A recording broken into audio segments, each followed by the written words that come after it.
Collaboration means problem solving as a team and planning as a team. I love that we work together. I'm a facilitator, I guess, to bring about change.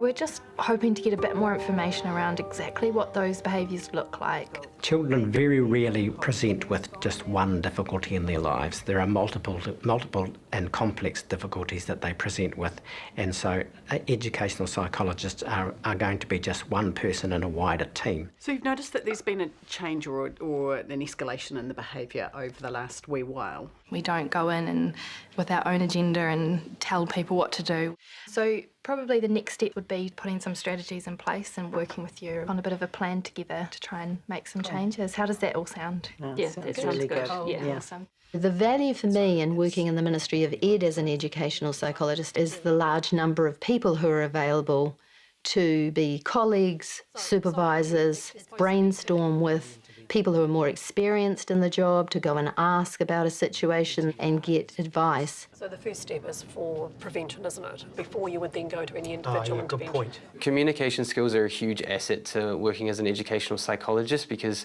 you need to be able to connect with people straight away and listen to their issues that they're having, and also, while you're listening, problem solve around what you could do to help support them. Okay, so if I can just clarify around the main issues are his aggressive behaviour and also his social skills, so just equipping him with the right skills so that he can interact with others. Yeah, absolutely. Cool. Our work is more about investigating what the problems are and working out where there's need. We're not taking over the problem. We're not taking away the problem and managing it and then bringing someone back who's fixed. We're working with people to help them understand what's happening and to help them understand what we can do differently to support that child or young person. It's drawing on people's collective wisdoms, collective expertise and their knowledge about the child. They might have to work closely with social workers, occupational therapists, classroom teachers, obviously, parents, caregivers, obviously, other agencies like Oranga Tamariki, health agencies. I think they just want to expand, so they want to make sure there's a broader remit around health and the DHB.